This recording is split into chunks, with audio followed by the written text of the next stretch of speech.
Mon ex, le père de mon fils, qui a aujourd'hui 13 ans, est apparemment en phase terminale d'un cancer. Et il veut voir son fils. Je refuse. Et on me traite de mauvaise femme, de diable, partout.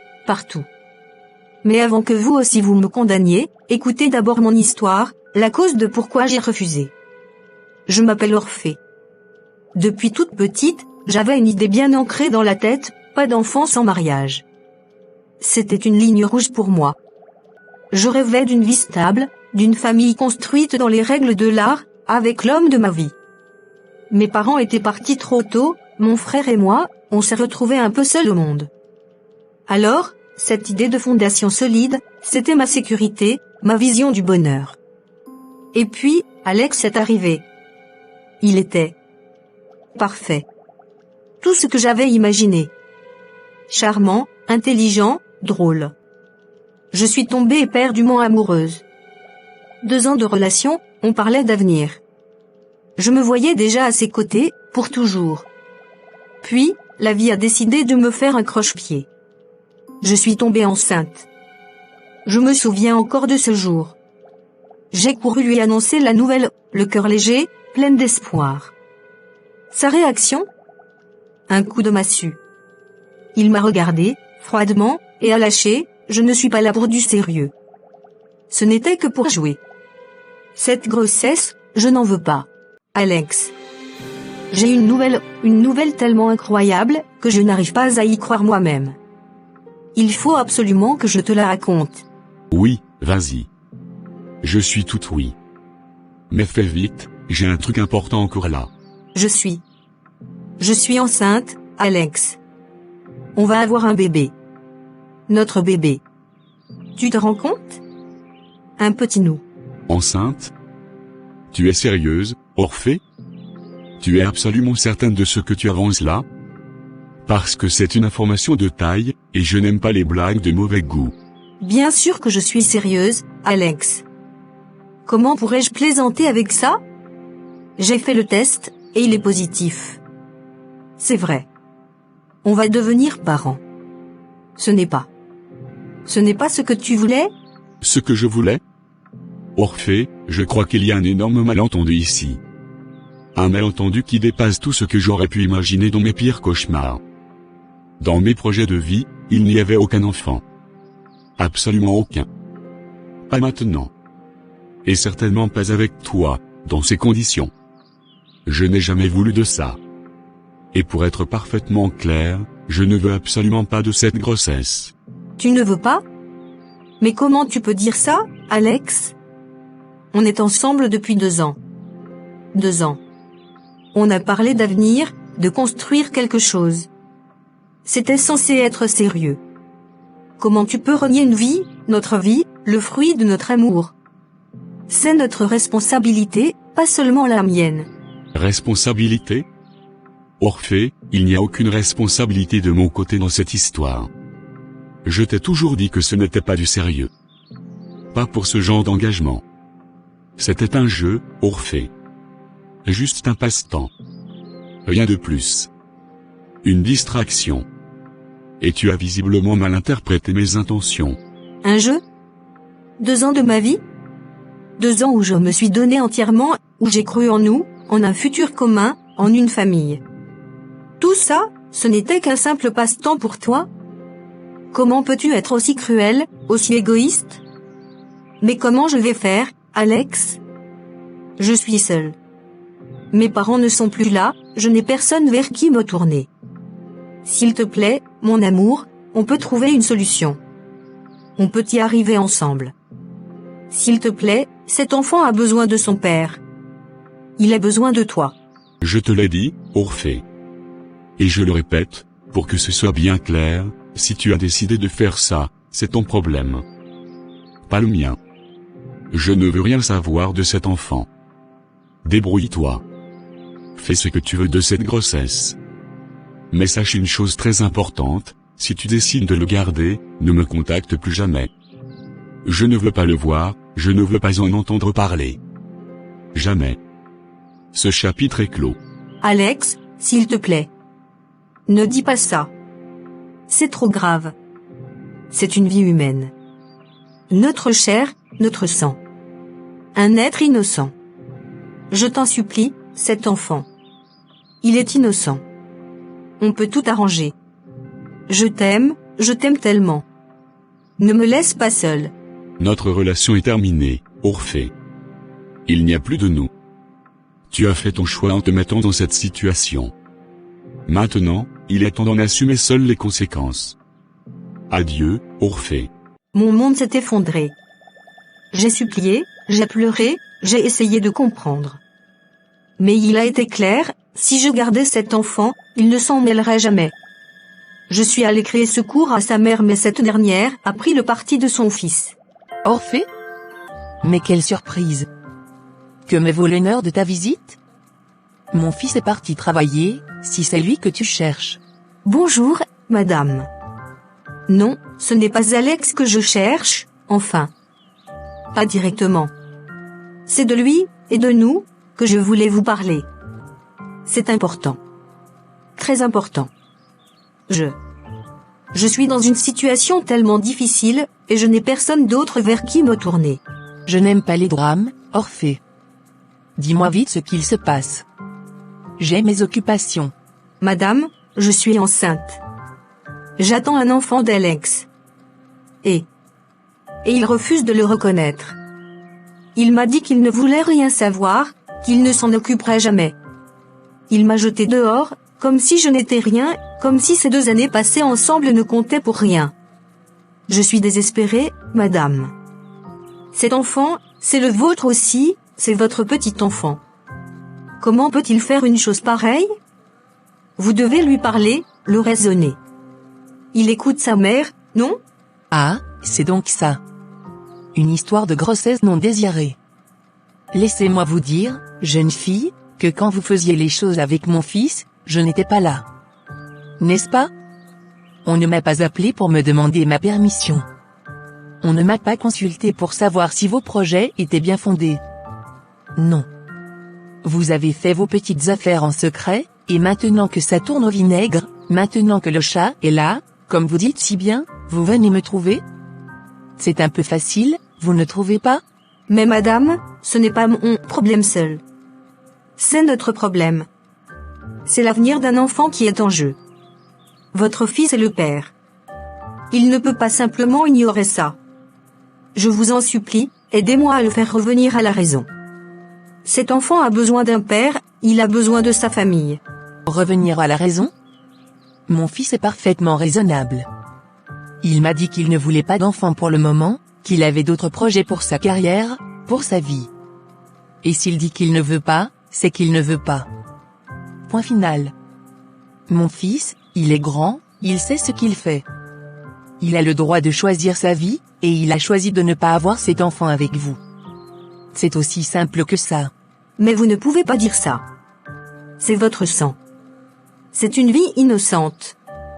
Vous êtes une mère, vous devez comprendre. Comment pouvez-vous défendre un tel acte? C'est de l'abandon. Cet enfant n'a rien demandé. Écoutez-moi bien, Orphée. Mon fils, c'est mon fils. Et je le soutiendrai quoi qu'il arrive. Il m'a dit clairement qu'il ne voulait pas s'engager avec vous et qu'il ne voulait pas de cette grossesse. Alors, si vous avez décidé de le garder, c'est votre décision, et vos affaires. Mon fils, je veux qu'il soit tranquille. Je veux que ma famille soit tranquille. Vous avez fait vos choix, et maintenant, assumez-les seuls. Je n'ai rien à voir là-dedans, et je ne me mêlerai pas de ce problème que vous avez créé. Maintenant, si vous voulez bien, j'ai d'autres choses à faire. Vous me renvoyez? Comme Alex? Sans la moindre aide? Sans un mot de réconfort? Mais qu'est-ce que je vais faire? Comment je vais survivre avec un bébé seul? C'est à vous de trouver la solution, ma chère. C'est votre problème. Bonne chance. Après ça. Après qu'Alex et sa mère m'aient rejeté, je me suis retrouvée seule. Complètement seule.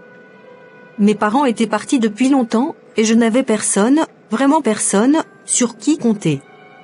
Dans notre culture, l'avortement, ce n'est pas une option. Ça ne l'a jamais été pour moi, de toute façon. Alors, même si le monde s'écroulait autour de moi, même si j'étais terrifiée, une chose était certaine, j'allais prendre soin de ce bébé. C'était ma chair, mon sang, et il n'avait rien demandé. J'ai juré ce jour-là. Juré que plus jamais, au grand jamais, je ne croiserai le chemin d'Alex. Je ne voulais plus le voir, ni entendre parler de lui. J'espérais juste que la vie, que Dieu, lui rendrait ce qu'il m'avait fait, qu'il connaîtrait son karma. Pour moi, le passé était enterré, aussi douloureux soit-il. Je devais avancer, pour ce petit être qui grandissait en moi. La grossesse a été un enfer. J'étais fatiguée, j'avais le moral à zéro, mais je devais me battre. J'ai cherché du travail partout, n'importe quoi. J'ai fait le ménage, lavé des toilettes dans des bureaux, servi des clients dans des petits restaurants. Je cumulais les petits boulots, souvent sous-payés, juste pour pouvoir manger et avoir un toit au-dessus de ma tête. Chaque sou comptait, chaque heure de travail était une victoire. Les gens me regardaient, parfois avec pitié, parfois avec jugement, mais je m'en fichais. Ma seule boussole, c'était ce bébé. Et puis, le jour est arrivé. J'ai accouché. Mon fils. Il était là, si petit, si fragile, si innocent. En le tenant dans mes bras, j'ai senti une force incroyable m'envahir. C'était dur, mais il était là. C'était ma victoire. J'ai continué à travailler sans relâche, même après sa naissance. Les nuits étaient courtes, les journées interminables. Je devais m'occuper de lui, le nourrir, le vêtir, lui donner tout ce que je pouvais, même si je n'avais presque rien. Il était ma seule famille, ma raison de vivre. Les années ont passé. Mon fils grandissait, plein de vie, un vrai rayon de soleil. On s'en sortait, difficilement parfois, mais on s'en sortait. Et puis, quand il a eu 5 ans, le cauchemar a recommencé. Mon fils est tombé malade. Vraiment malade. Une maladie grave, les médecins ne savaient pas quoi dire au début. On est allé à l'hôpital, et là, la réalité m'a frappé de plein fouet. Ils ont demandé une somme d'argent que je n'avais absolument pas pour les médicaments, pour les soins. C'était une somme énorme. Mon cœur s'est serré. Comment allais-je sauver mon fils ? C'était le moment le plus critique de ma vie, encore plus dur que d'être rejeté. C'était la vie de mon enfant qui était en jeu. Madame Orphée, merci d'être venue. J'ai de nouvelles informations concernant l'état de santé de votre fils, Samuel. Je vais être direct avec vous, car le temps est précieux. S'il vous plaît, docteur, dites-moi. Je suis prête à tout entendre. Dites-moi qu'il va s'en sortir.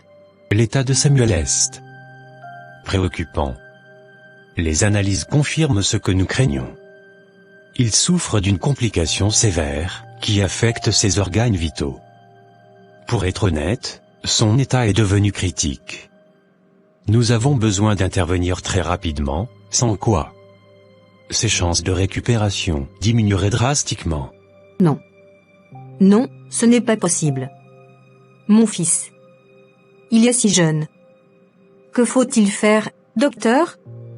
Dites-moi ce que je dois faire. Je ferai tout. La seule option viable à ce stade est une opération complexe et urgente.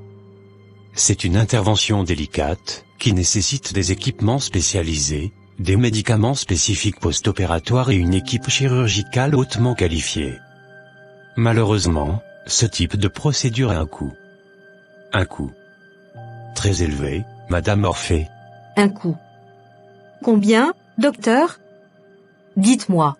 Pour être franc, Madame, il nous faudra au moins 1 million de francs CFA, pour couvrir tous les frais de l'opération, des soins intensifs qui suivront, et des médicaments essentiels pour sa rémission. C'est une somme considérable, je le sais, et je suis conscient de la difficulté que cela représente. Au moins 1 million ? Mais comment ? Docteur, je n'ai pas cet argent. Je n'ai personne. Je survis à peine avec mon salaire de misère. C'est impossible. Vous ne pouvez pas faire quelque chose ? Une autre solution ? Madame Orphée, croyez-moi, si j'avais une autre solution, une alternative moins coûteuse et tout aussi efficace, je vous la proposerais sans hésiter. Mais ce n'est pas le cas. Le temps est notre plus grand ennemi ici.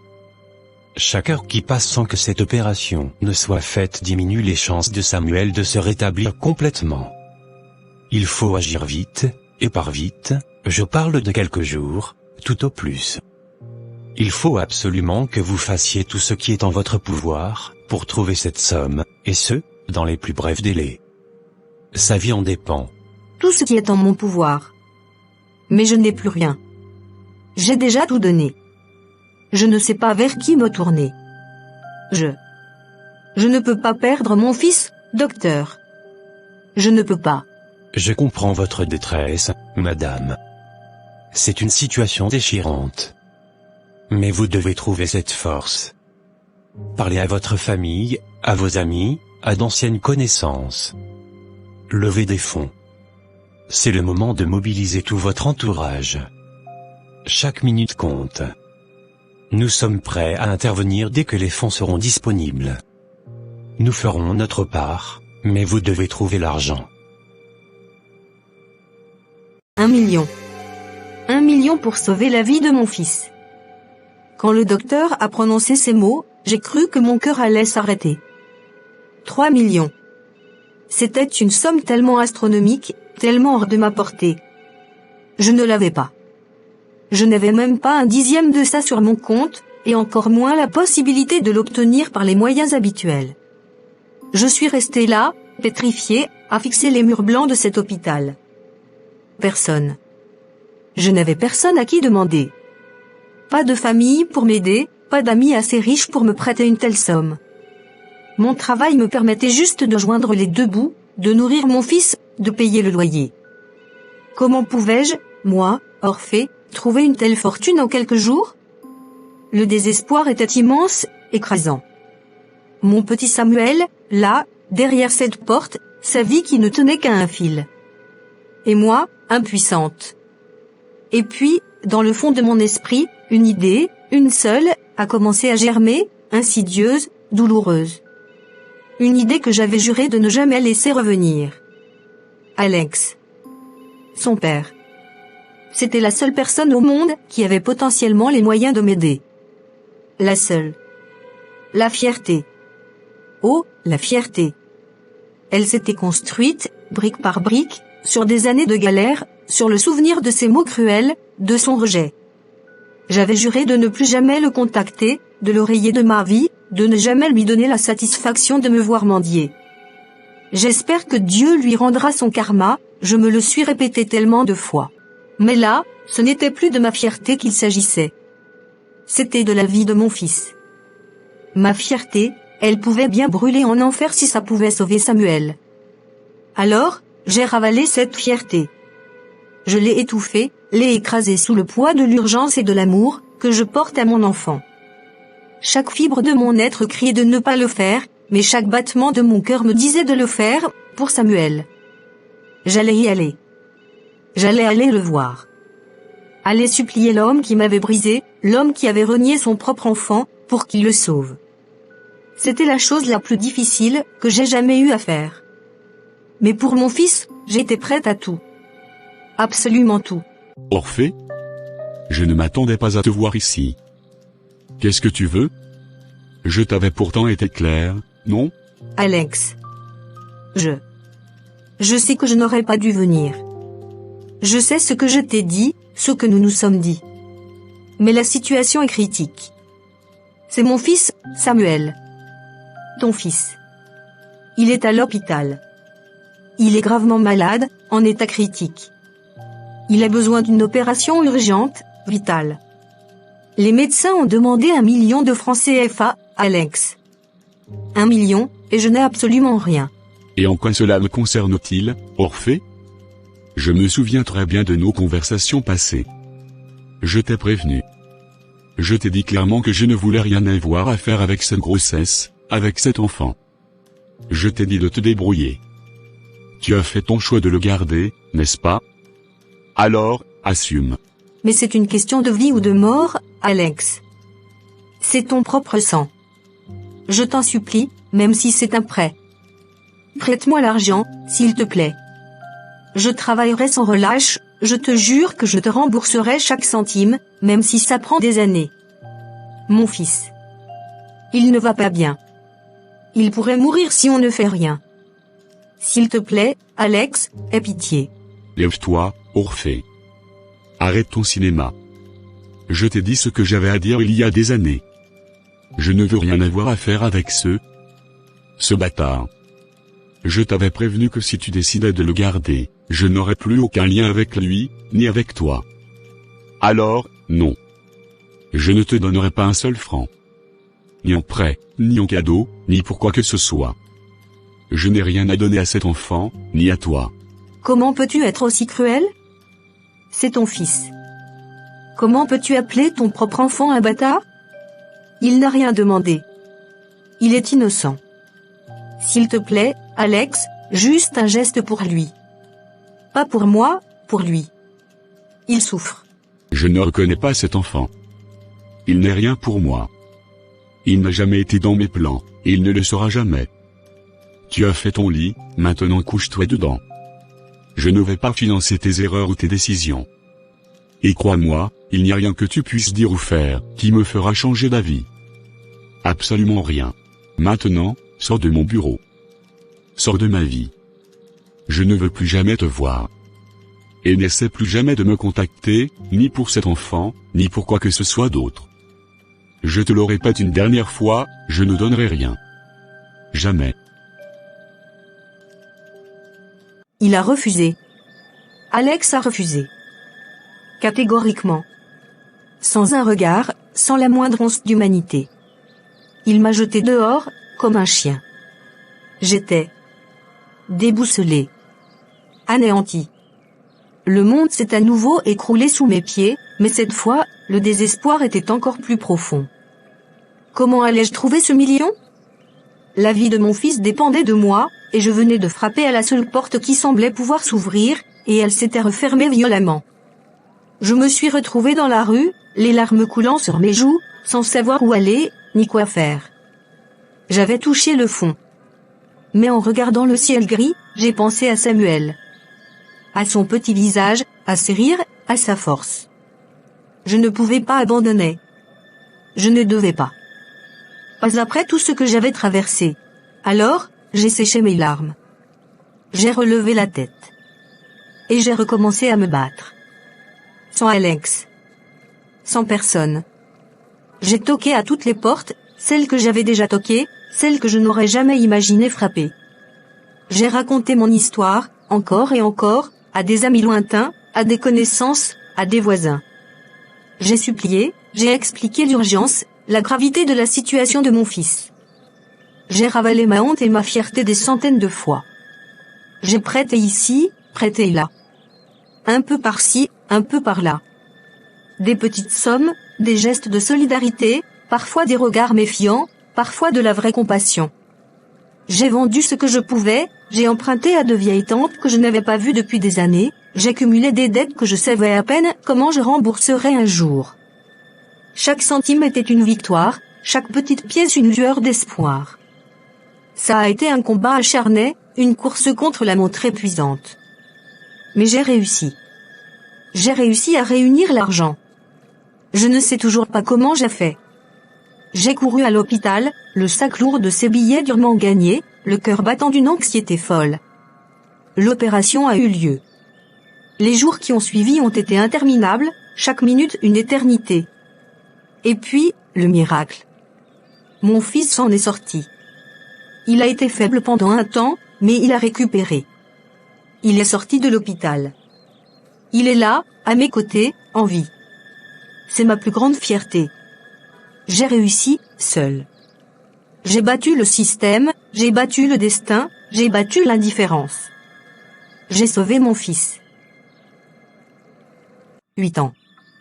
8 ans ont passé depuis ce jour où j'ai dû supplier l'homme qui m'avait brisé pour sauver la vie de notre fils. 13 ans depuis que j'ai dû me battre seul, contre vent et marée, pour offrir une vie décente à Samuel. Et aujourd'hui, mon fils a 13 ans. Il est en pleine forme, un adolescent joyeux, intelligent, plein de vie. Sa santé est stable, il n'y a plus aucune trace de cette terrible maladie qui a failli nous l'enlever. c'est mon plus grand bonheur. Moi aussi, je vais bien. La vie a été dure, mais elle m'a rendue plus forte. Après tout ça, j'ai continué à travailler sans relâche. J'ai pu faire quelques formations, améliorer mes compétences, et j'ai finalement trouvé un travail stable. Ce n'est pas un poste qui me rend riche, loin de là. Je n'ai pas de voiture de luxe, pas de grande maison. Mais je suis stable. Je ne manque de rien. J'ai un toit, de quoi manger, et surtout, de quoi prendre soin de mon fils. Et le plus important, j'ai pu rembourser toutes mes dettes. Chaque sou que j'avais emprunté pour l'opération de Samuel, chaque petite somme, j'ai tout remboursé. Ça a pris du temps, des sacrifices, mais ma parole est ma fierté. Je suis libre de ce poids, libre de cette obligation. La vie est paisible. On a nos petites habitudes, nos moments de joie. On est bien, Samuel et moi. On est une famille, une vraie famille, même si nous ne sommes que deux. Et puis, un jour, alors que je vaquais à mes occupations, mon téléphone a sonné. Un numéro inconnu. Je n'ai pas l'habitude de répondre aux numéros que je ne connais pas, mais ce jour-là, quelque chose m'a poussé à décrocher. Allô ? Et là, la voix. Une voix que je n'avais pas entendue depuis 13 ans. Une voix que j'avais juré d'oublier, de rayer de ma mémoire. Mon cœur a fait un bond. Ma surprise fut immense, si grande qu'elle m'a coupé le souffle. C'était lui. Alex. Le père de mon fils. Au bout du fil. Pourquoi ? Après tout ce temps, pourquoi maintenant ? Orphée ? C'est Alex.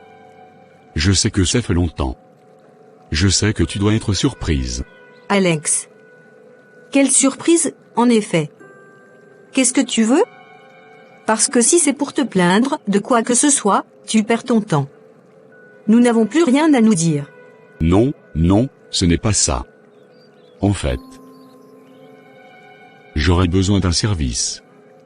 D'un grand service, Orphée. Un service ? Tu veux un service de moi ? C'est une blague, n'est-ce pas ? Après tout ce temps, après tout ce que tu m'as fait subir, tout ce que tu as fait à ton propre fils, tu as le culot de me demander un service ? Dis-moi, de quoi s'agit-il, histoire que je me moque un bon coup ? Non, Orphée, s'il te plaît. Ce n'est pas une blague. C'est sérieux. Très sérieux. Et ça concerne Samuel. Samuel ? Ne prononce pas son nom. Tu as renié son existence depuis qu'il est né. Il n'a pas de père, grâce à toi. Alors qu'est-ce que tu veux avec Samuel ? Je veux le voir, Orphée. Je veux voir mon fils. C'est le service que je te demande. Laisse-moi le voir. Le voir ? Tu veux le voir ? L'enfant que tu as appelé bâtard ? L'enfant pour qui tu n'as pas voulu donner un seul centime quand sa vie ne tenait qu'à un fil ? L'enfant que tu as jeté comme un sac poubelle ? Jamais. Entends-moi bien, Alex. Jamais. Tu ne le verras pas. Tu n'as aucun droit sur lui, aucune place dans sa vie. Oui, j'ai raccroché. Net. Sans un mot de plus. Je n'ai même pas voulu savoir ce qu'Alex aurait pu ajouter. Qu'est-ce qu'il pouvait bien dire qui aurait pu changer quoi que ce soit ? Rien. Absolument rien. Pour moi, son appel n'était qu'une perturbation, une tentative grotesque de revenir dans nos vies après 13 ans de silence total. Voir mon fils ? L'enfant qu'il a renié, qu'il a traité de bâtard ? Celui pour qui il n'a pas levé le petit doigt quand il se battait pour sa vie ? C'était une insulte, une audace inouïe. Je ne pouvais pas, je ne voulais pas lui accorder la moindre seconde de plus. Il ne viendrait pas déranger ma paix retrouvée, ni celle de Samuel. J'ai posé le téléphone et j'ai essayé de me calmer, de repousser cette vague de colère et de tristesse que son appel avait réveillée. La vie a continué son cours, paisible, comme si de rien n'était.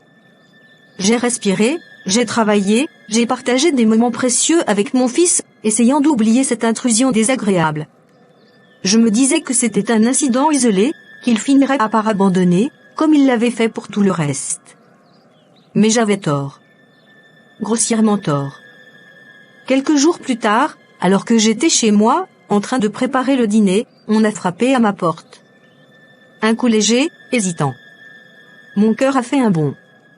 Samuel n'était pas encore rentré. Qui ça pouvait bien être? J'ai hésité un instant, puis j'ai ouvert. Et là, devant moi, se tenait la mère d'Alex. La même femme qui m'avait rejeté sans la moindre once de compassion, il y a 13 ans, quand j'étais désespéré. Son visage était marqué, elle avait l'air fatiguée. Et à son regard, j'ai su. J'ai su qu'elle venait pour la même raison. Pour lui. Pour Alex. Et pour Samuel. Orphée. Orphée, ma fille, s'il te plaît, laisse-moi entrer. Il faut que je te parle. C'est urgent. Il n'y a rien à dire, madame. Mon téléphone a sonné il y a quelques jours, j'ai eu ma réponse. Et la vôtre, je l'ai eue il y a 13 ans. Je ne vois pas ce qui pourrait justifier votre présence ici aujourd'hui. Orphée, je sais que tu es blessé. Je comprends ta douleur, vraiment. Mais cette fois, c'est différent. C'est pour Alex. Mon fils. Il est très malade. On lui a découvert un cancer en phase terminale. Les médecins lui donnent à peine quelques semaines à vivre. C'est la fin, Orphée. Et en quoi cela me concerne-t-il, madame? Ou mon fils? Il a récolté ce qu'il a semé, non? Il y a 13 ans, quand mon Samuel était entre la vie et la mort, quand j'ai supplié votre fils de m'aider, de prêter de l'argent pour le sauver, il a refusé. Il a traité son propre enfant de bâtard.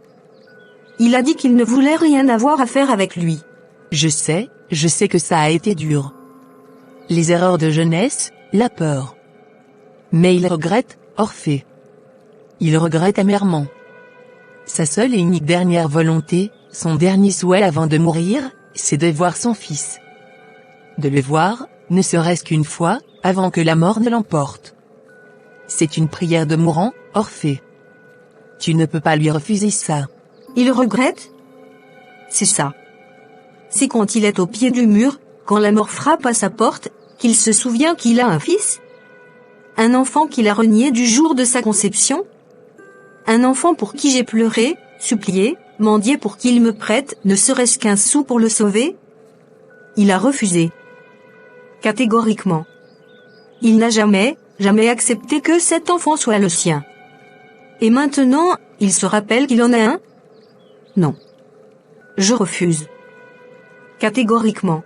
Mais Orphée, s'il te plaît. Pense à lui, c'est son dernier souffle. Il veut partir en paix, avec l'image de son enfant dans les yeux. Tu ne peux pas être aussi dur. C'est la compassion que je te demande, un geste de miséricorde. La compassion? La miséricorde? Où était sa compassion quand je me battais seule pour survivre, enceinte, sans un sou? Où était sa miséricorde quand mon fils était mourant à l'hôpital et qu'il m'a jeté de son bureau sans un regard? Non, madame. Il n'a rien à faire ici. Mon fils ne verra même pas la couleur de ses yeux. Il n'a pas le droit de débarquer dans sa vie maintenant, juste parce qu'il va mourir. Je refuse de traumatiser mon enfant avec la présence d'un père qui l'a renié, juste pour apaiser la conscience d'un mourant. Tu as un mauvais cœur, Orphée. Vraiment, tu es une mauvaise femme. C'est une prière, une dernière volonté. Tu es cruel. Tu es le diable. Comment peux-tu refuser ça à un homme qui va bientôt disparaître? C'est inhumain. Oui, madame. Je suis méchante. Dites-le à qui vous voulez, criez-le sur les toits. Je suis méchante. Mais mon fils, lui, sera en paix. Qu'Alex meure en paix, qu'il laisse mon fils tranquille. Qu'il aille dans l'au-delà et qu'il voie son fils de là-bas, si ça lui chante. Mais il ne le verra jamais ici. Jamais. J'ai refusé. Oui, je l'ai fait. J'ai refusé que cet homme, Alex, le père biologique de mon fils, voie Samuel. Après son appel, après la visite de sa mère, j'ai tenu bon. Et depuis, c'est l'enfer. La mère d'Alex est allée raconter partout, dans le quartier, à la famille, à tous ceux qui voulaient l'entendre, que son fils est mourant, qu'il est en phase terminale d'un cancer, et que sa dernière volonté est de voir son enfant. Et moi? Je refuse. Les gens me jugent. Partout. Au marché, à l'église, même certains voisins qui me saluaient avec respect me regardent maintenant avec des yeux remplis de mépris. Elle est méchante, comment peut-elle faire ça à un mourant? C'est sa dernière volonté, elle refuse la miséricorde. On me condamne sans savoir. Ils ne connaissent que la conséquence de mon choix, mais ils ignorent la cause. Ils ne savent pas ce que j'ai traversé. Mon fils n'a pas besoin de voir un papa mourant. Un papa qui n'a jamais été là. Un papa qui l'a traité de bâtard alors qu'il n'était qu'un fœtus innocent.